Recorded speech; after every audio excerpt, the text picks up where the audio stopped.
Alice in Wonderland by Lewis Carroll, Chapter 11. The King and Queen of Hearts were seated on their throne when they arrived, with a great crowd assembled about them, all sorts of little birds and beasts, as well as a whole pack of cards. The knave was standing before them in chains, with a soldier on each side to guard him, and near the king was the white rabbit, with a trumpet in one hand and a scroll of parchment in the other. In the very middle of the court was a table, with a large dish of tarts upon it. They looked so good that it made Alice quite hungry to look at them. "I wish they'd get the trial done," she thought, "and hand round the refreshments." But there seemed to be no chance of this, so she began looking at everything about her to pass away the time. Alice had never been in a court of justice before, but she had read about them in books, and she was quite pleased to find that she knew the name of nearly everything there. "That's the judge," she said to herself, "because of his great wig." The judge, by the way, was the king, and as he wore his crown over the wig, he did not look at all comfortable, and it was certainly not becoming. "And that's the jury box," thought Alice, "and those 12 creatures," she was obliged to say creatures, you see, because some of them were animals and some were birds. "I suppose they are the jurors." She said this last word 2 or 3 times over to herself, being rather proud of it, for she thought, and rightly too, that very few little girls of her age knew the meaning of it at all. However, jurymen would have done just as well. The 12 jurors were all writing very busily on slates. "What are they doing?" Alice whispered to the Gryphon. "They can't have anything to put down yet, before the trial's begun." "They're putting down their names," the Gryphon whispered in reply, "for fear that they should forget them before the end of the trial." "Stupid things!" Alice began in a loud, indignant voice, but she stopped hastily, for the white rabbit cried out, "Silence in the court!" and the king put on his spectacles and looked anxiously round to make out who was talking. Alice could see, as well as if she were looking over their shoulders, that all the jurors were writing down "stupid things" on their slates, and she could even make out that one of them didn't know how to spell stupid, and that he had to ask his neighbour to tell him. "A nice muddle their slates'll be in before the trial's over," thought Alice. One of the jurors had a pencil that squeaked. This, of course, Alice could not stand, and she went round the court and got behind him, and very soon found an opportunity of taking it away. She did it so quickly that the poor little juror, it was Bill the lizard, could not make out at all what had become of it, so, after hunting all about for it, he was obliged to write with one finger for the rest of the day, and this was of very little use, as it left no mark on the slate. "Herald, read the accusation," said the king. On this the white rabbit blew 3 blasts on the trumpet, and then unrolled the parchment scroll and read as follows. "The Queen of Hearts, she made some tarts, all on a summer day. The Knave of Hearts, he stole those tarts, and took them quite away." "Consider your verdict," the king said to the jury. "Not yet, not yet," the rabbit hastily interrupted. "There's a great deal to come before that." "Call the first witness," said the king, and the white rabbit blew 3 blasts on the trumpet, and called out, "First witness." The first witness was the Hatter. He came in with a teacup in one hand, and a piece of bread and butter in the other. "I beg pardon, your majesty," he began, "for bringing these in, but I hadn't quite finished my tea when I was sent for." "You ought to have finished," said the king. "When did you begin?" The Hatter looked at the March Hare, who had followed him into the court, arm in arm with the Dormouse. 14th of March, I think it was," he said. 15th, said the March Hare. 16th, added the Dormouse. "Write that down," the king said to the jury, and the jury eagerly wrote down all 3 dates on their slates, and then added them up and reduced the answer to shillings and pence. "Take off your hat," the king said to the Hatter. "It isn't mine," said the Hatter. "Stolen!" the king exclaimed, turning to the jury, who instantly made a memorandum of the fact. "I keep them to sell," the Hatter added as an explanation. "I've none of my own. I'm a hatter." Here the queen put on her spectacles, and began staring at the Hatter, who turned pale and fidgeted. "Give your evidence," said the king, "and don't be nervous, or I'll have you executed on the spot." This did not seem to encourage the witness at all.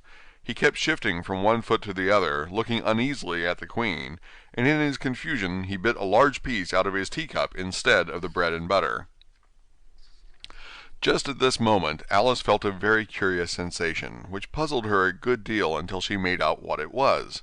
She was beginning to grow larger again, and she thought at first she would get up and leave the court, but on second thoughts she decided to remain where she was as long as there was room for her. "I wish you wouldn't squeeze so," said the Dormouse, who was sitting next to her. "I can hardly breathe." "I can't help it," said Alice very meekly. "I'm growing." "You've no right to grow here," said the Dormouse. "Don't talk nonsense," said Alice more boldly. "You know you're growing too." "Yes, but I grow at a reasonable pace," said the Dormouse, "not in that ridiculous fashion." And he got up very sulkily and crossed over to the other side of the court.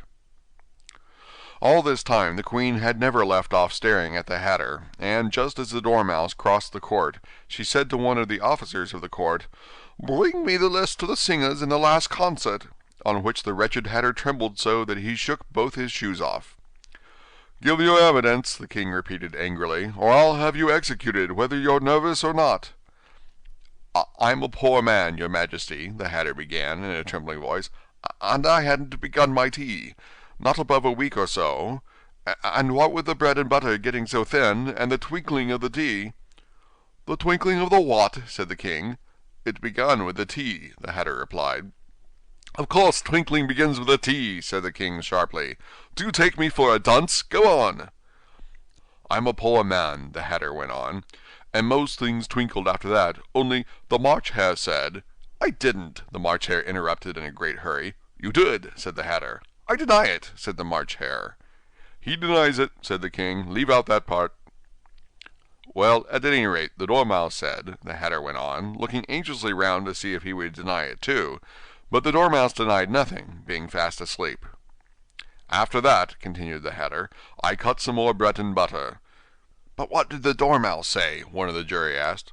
"That I can't remember," said the Hatter. "You must remember," remarked the King, "or I'll have you executed." The miserable Hatter dropped his teacup and bread and butter and went down on one knee. "I'm a poor man, your Majesty," he began. "You're a very poor speaker," said the King. Here one of the guinea pigs cheered, and was immediately suppressed by the officers of the court. As that is rather a hard word, I will just explain to you how it was done. They had a large canvas bag, which tied up at the mouth with strings. Into this they slipped the guinea pig head first, and then sat upon it. "I'm glad I've seen that done," thought Alice. "I've so often read in the newspapers at the end of trials there was some attempts at applause which was immediately suppressed by the officers of the court, and I never understood what it meant till now."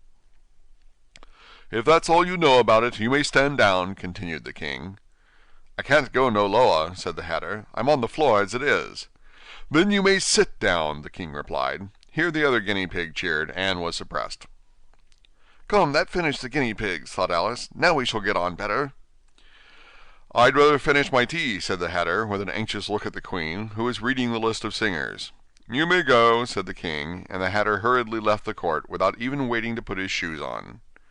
"And just take his head off outside," the Queen added to one of the officers, but the Hatter was out of sight before the officer could get to the door. "Call the next witness," said the King. The next witness was the Duchess's cook.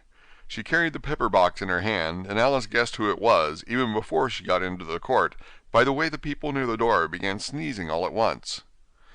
"Give your evidence," said the King. "Shan't," said the cook. The King looked anxiously at the White Rabbit, who said in a low voice, "Your Majesty must cross-examine this witness." "Well, if I must, I must," the King said, with a melancholy air, and after folding his arms and frowning at the cook till his eyes were nearly out of sight, he said in a deep voice, "What are tarts made of?" "Pepper, mostly," said the cook. "Treacle," said a sleepy voice behind her. "Collar that Dormouse!" the Queen shrieked out. "Behead that Dormouse! Turn that Dormouse out of court! Suppress him! Pinch him! Off with his whiskers!" For some minutes the whole court was in confusion, getting the Dormouse turned out, and by the time they had settled down again, the cook had disappeared. "Never mind," said the King, with an air of great relief. "Call the next witness," and he added in an undertone to the Queen, "Really, my dear, you must cross-examine the next witness. It quite makes my forehead ache."